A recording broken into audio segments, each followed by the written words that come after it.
আচ্ছা ঠিক আছে।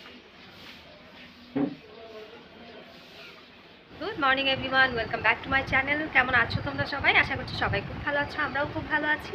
সকাল সকাল হচ্ছে ওই যে চা নিয়ে বসে গেছি, চা খাচ্ছি আমি, আর এদিকে হচ্ছে রিধান। আজকে থেকে রিধানের পরীক্ষা শুরু, মানে হচ্ছে ক্লাস টেস্ট পরীক্ষা শুরু, তো যার জন্য হচ্ছে মানে খাওয়া দাওয়া করে তারপর যাবে। আর পরীক্ষা শুরু হচ্ছে 10:30 থেকে, আর এখন অলমোস্ট বাজে 9:45, 9:45। তো একটু পরে বের হবো, তো ভাবলাম যে তোমাদের সাথে আগে একটুখানি আড্ডা দেওয়া শুরু করে দেই, এই আর কি। চা খেতে খেতে আড্ডা দিতে বেশ ভালোই লাগে, কি বলো, তাই না?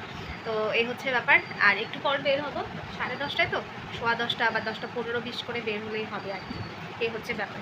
আর সকালবেলার টুপিটাকি ওই যে ঘর ঝাড় দেওয়া, মোছা, ওসব মোটামুটি, না ঝাড়ু দিয়েছি, মুছিনি, সরি, সম্মুখে দিয়ে এসে মানে রিধানকে দিয়ে এসে তারপর মোছামাছি করবো। আর রান্না বান্না বলতে গতকাল রাত্রিবেলা রান্না করা আছে, সেটা দিয়ে মোটামুটি হয়ে যাবে। এখন টুকটাক কিছু একটা করতে হবে আর কি। তো এই হচ্ছে ব্যাপার। আর আজকে বৃহস্পতিবারের পুজো দিতে হবে, পুজো এখনও দিতে চাইনি, কারণ এখন যে পুজো দিতে যাই আমার অনেকটা সময় লাগবে, ওই জন্য এখনও পুজো দেইনি, এই হচ্ছে ব্যাপার।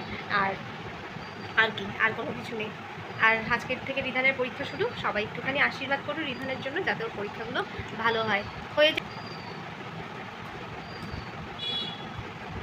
আজকে চার সাথে শুধু কেক দিয়ে খেলাম, চার সাথে আর কোনো কিছু করিনি। তার কারণ ওই যে সকালবেলা উঠেই না রিধানকে নিয়ে বসে গেলাম। আজকে হচ্ছে ওর ম্যাথ পরীক্ষা, তো সে সব কিছু একটু একটু করে করালাম, পড়াগুলো নিলাম। বাচ্চাদের পরীক্ষা হলে বাচ্চা না যত বেশি মানে টেনশনে থাকে, তার থেকে দ্বিগুণ পরিমাণ টেনশনে থাকে বাচ্চার মায়ের।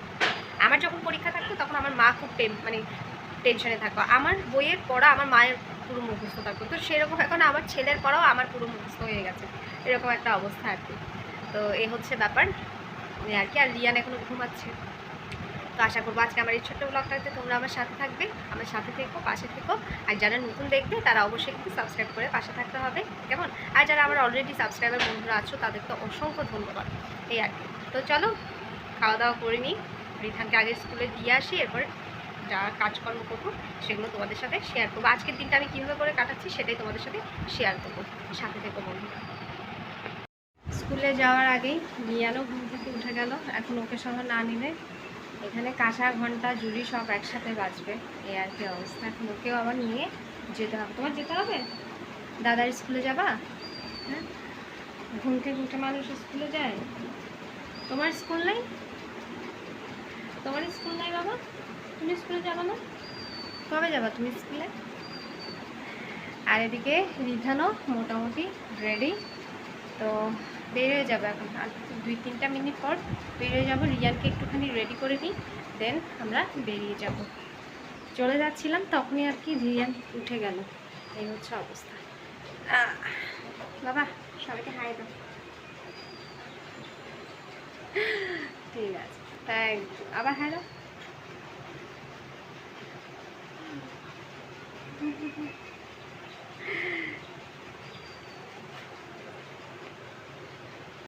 দুপুরে লাঞ্চ মেনুর সাথে একটুখানি ডালের বড়া করে নিচ্ছিলাম আজকে। আর গতকালকে রাতের যে তরকারিটা ছিল সেটা হচ্ছে মিষ্টি কুমড়া দিয়ে চিংড়ি মাছের তরকারি রয়ে গেছে, তো সেটাই এখন আমাদের লাঞ্চ মেনু। আর যে ডালের বড়া করার জন্য ডাল একটুখানি করেছিলাম সেটা ছিল মসুর ডাল, তো মসুর ডালের সাথে একটুখানি অ্যালোভেরা একসঙ্গে আমি এখানে পেস্ট করে রেখে দিয়েছি, মানে ডালটা আগে নেওয়ার পর আর বাকিটুকু দিয়ে অ্যালোভেরা দিয়ে আরেকটু করে ব্লেন্ড করে নিয়েছি। আর এটা দিয়ে এখন কী করব সেটাও তোমাদের সাথে শেয়ার করব, দেখতে থাকো।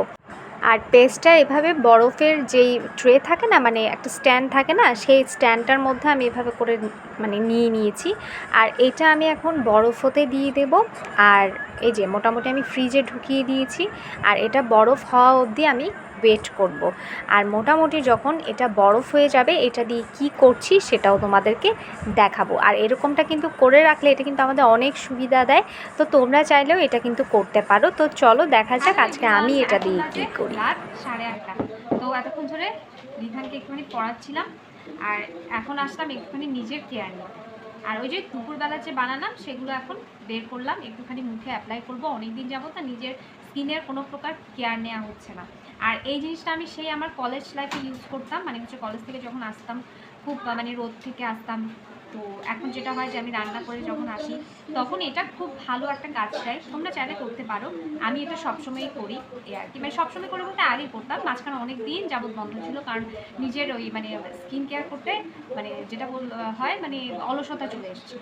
তো ইদানিংকালে যেটা দেখছি যে আমার মানে যতই বয়স হচ্ছে, মানে এখন তো আস্তে আস্তে বয়স বাড়ছে, তো যতই বয়স হচ্ছে ততই হচ্ছে আমার স্কিনটা একটু মানে কেমন কেমন জানি হয়ে যাচ্ছে আর কি, মানে সে আগের মতো গ্লো বা সে আগের মতো যে মানে সফটনেস বা হচ্ছে মানে একটা হয় না যে দেখলেই খুব ভালো লাগে, ওই জিনিসটা নেই, কেমন যেন ফ্যাকাশে হয়ে যাচ্ছে, মানে বয়স হলে আস্তে আস্তে যা হয় আর কি। হ্যাঁ, আর আমরা যারা গৃহিণী তাদের জন্য যেটা হয় যে তারা তো সবসময় একটা স্ট্রেসের মধ্যে থাকে, তেমন একটা স্কিন কেয়ার মানে করার সময় পায় না, তাই ঘরে বসে একদম ঘরের জিনিস দিয়ে কীভাবে মানে নিজের স্কিন কেয়ার করবে। আর ওই যারা আমার মতো আছো খুব অলস ব্যক্তি, পার্লারে যাওয়ার সময় নেই বা পার্লারে যেতে চাও না, আর আমি সে পার্লারে যে কখন গিয়ে ফেসিয়াল করেছি আমি নিজেও ভুলে গেছি। হ্যাঁ, যেটা হচ্ছে মেন ব্যাপার। তো যাই হোক, আর পার্লারে গিয়ে যেটা হয় যে অনেকগুলো টাকা দেয়া হয়, কিন্তু সেটা তো ধরো একদিনের জন্য, কিন্তু প্রতিদিন যদি নিজের স্কিনটাকে একটু কেয়ার নেওয়া যায় তাহলে নিজের স্কিনকে এমনিতেই খুব সুন্দর থাকে, তখন আর পার্লারে যাওয়ার প্রয়োজন পড়ে না। তো যাই হোক, এখানে যে বললাম না তোমাদেরকে, তো দেখালাম যে আমি কিছুটা ডাল করে নিয়েছি, মসুর ডাল, মানে যেটাকে আমরা বেসন বলি আর কি, গুঁড়োটা হলে বেসন আর বাটাটা হলে তো বাটাই। তো যাই হোক, সেটা আর হচ্ছে অ্যালোভেরা একসাথে ব্লেন্ড করে নিয়েছিলাম, আর এটাকে এখানে হচ্ছে মানে নিয়ে নিয়েছিলাম, এটাকে বরফ করলাম। এই 10 মিনিট হলো, এই 10 মিনিটেই কিন্তু এটা মোটামুটি গলে গেছে। তো যাই হোক, এইটা থেকে একটা নেব আর হচ্ছে এখন মুখে অ্যাপ্লাই করবো। হ্যাঁ, এটা খুব ভালো, আমি বললাম না আমি কলেজ লাইফে যখন কলেজ থেকে আসতাম আমি এটা ইউজ করতাম এবং খুব ভালো ফল দিত। এরকম একটা মানে তোমরা যদি করে রেখে দাও তাহলে মোটামুটি একটা দিয়ে মানে সকালে বা বিকালে যে কোনো একটা টাইম তোমরা করতে পারো। আর যেহেতু খুব ঠান্ডা থাকে তাই মানে খুব ভাল লাগে, খুব রিল্যাক্স থাকে, আর খুব ভালো কাজ দেয়। আর বেসন তো এমনিতেই আমাদের স্কিনের জন্য অনেক ভালো, ব্রাইটনিং বলো এমনিতেই সব কিছুর জন্য ভালো। আর অ্যালোভেরা তো অ্যালোভেরাই, এটা গুণাগুণ তো আর বলে শেষ করা যাবে না।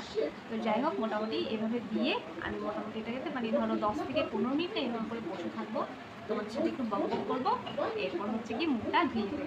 আর এর আগে আমি মুখটা একটুখানি এমনিতেই হালকা করে ফেস ওয়াশ দিয়ে ধুয়ে নিয়েছি। হ্যাঁ, এই হচ্ছে ব্যাপার আর কি।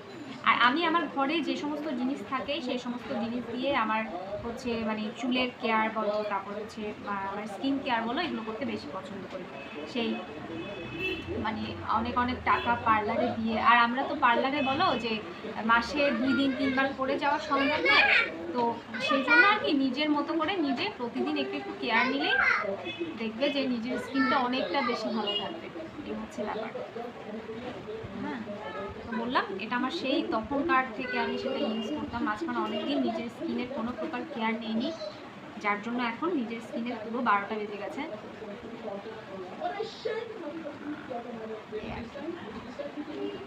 এই হচ্ছে ব্যাপার। আমার মতো যারা আছো যে খুব আসে মানে খুব অলস, তারা এটা ট্রাই করে দেখতে পারো, খুব ভালো ফল দেবে। এটা আমি সবসময় ট্রাই করতাম, এখন থেকে আবারও করা আরম্ভ করেছি। হ্যাঁ, এই হচ্ছে ব্যাপার। রাতের রান্নাবান্না মোটামুটি করা আছে, এর জন্য আর তেমন কোনো চাপ নেই, এই আর কি। আর আমার মা না আমাদেরকে না সে ছোটোবেলা থেকে কোনো বাহিরের কোনো প্রোডাক্ট বা হচ্ছে মানে এখনকার বাচ্চারা যেরকম হচ্ছে বিয়ে বাড়িতে যেভাবে করে সাজগোজ করে যায় বা সব মেকআপের নাম জানে, আমাদের সময় তো তেমনটা কোনো কিছু ছিল না। আমরা সেই দেখা যেত ওই মায়ের একটুখানি স্নো আর একটুখানি ফেস পাউডারও অনেক পরে এসে ইউজ করতাম, আর একটুখানি পাউডার দিয়ে চলে যেতাম, মা ওভাবে করে সাজিয়ে দিত। আর এখনকার বাচ্চারা তো আমার থেকেও ফার্স্ট। এই হচ্ছে তখনকার আর এখনকার দিনের পার্থক্য, এই হচ্ছে ব্যাপার।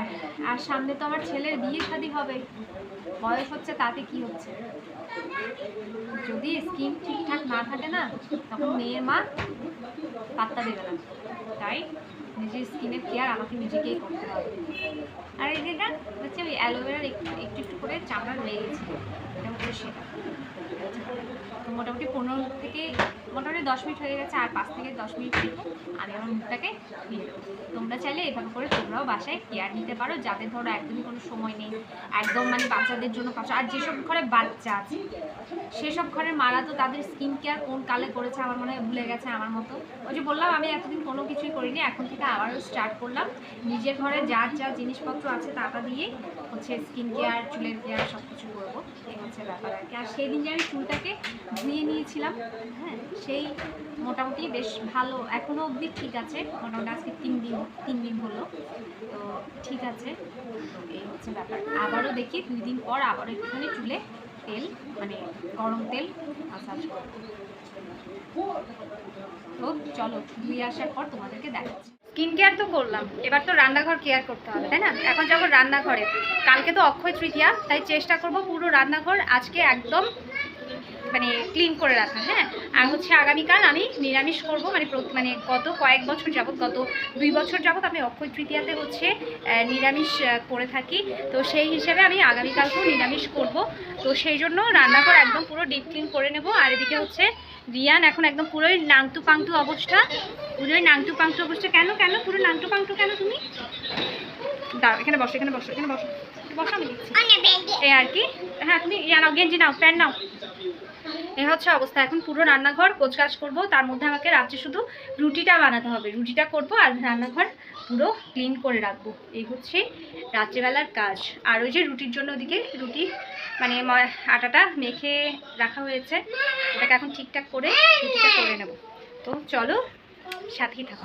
যে কোনো বিশেষ দিন বা পুজোর আগের দিনগুলোতে চেষ্টা করি রাত্রিবেলা খাওয়া দাওয়া সব কিছু রেডি করে একদম মানে নিট অ্যান্ড ক্লিন করে নিতে রান্নাঘরটাকে। কারণ পরের দিন যখন পুজো থাকে দেখা যায় কি ওই দিন কোনো ক্লিনিং বা মানে এটো জিনিস ধরতেও না কেমন একটা যেন লাগে। তাই আমি চেষ্টা করি পুজোর আগের দিনগুলোতে বা যেই দিন আমি নিরামিষ খাবো সেই দিনগুলোতে মানে সব কিছু হচ্ছে মানে ক্লিন করে রাখার। তো সেরকমভাবে বিশেষ করে গ্যাসের যেই চুলাটা সেটা আমি খুব ভালোভাবে এবং সাবধানতার সাথে করি, যেহেতু আমার বাসায় সিলিন্ডার গ্যাস।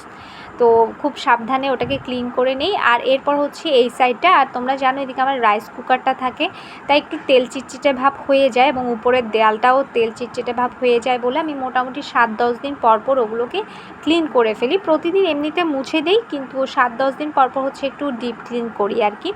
আর আমার রান্নাঘরটা খুব সিম্পল একটা রান্নাঘর, যেহেতু এখানে কোনো হচ্ছে ডেকো করা নেই, তাই নর্মালি একদম মানে মধ্যবিত্ত ঘরের রান্নাঘরটা যেভাবে করে রাখা যায়, সুন্দরভাবে রাখা যায়, ক্লিন করে রাখা যায়, আমি ঠিক সেভাবে করেই রাখি। কেমন লাগছে তোমাদের অবশ্যই কিন্তু সেটা জানাবে। আর আমি রান্নাঘর খুব ছিমছাম রাখতেই পছন্দ করি। আর এই যে মোটামুটি আমার রান্নাঘরে সব কিছু, বিশেষ করে গ্যাসের চুলো, তারপর হচ্ছে এদিকে সব কিছু মোটামুটি ক্লিন করা শেষ। আর এই পাশে যা কিছু আছে সেগুলো কালকে কোনো কিছুই ধরা হবে না। ভাতের হাঁড়িটা খাওয়া দাওয়ার পর এটাকেও ধুয়ে নেব, এগুলো কোনো কিছুই কালকে আর ধরবো না, এই আর কি। আর এদিকে যে উপরে যে পোর্শনটা আছে সেটাও মোটামুটিভাবে আমি গুছিয়ে নিয়েছি, মানে পরিষ্কার করে নিয়েছি।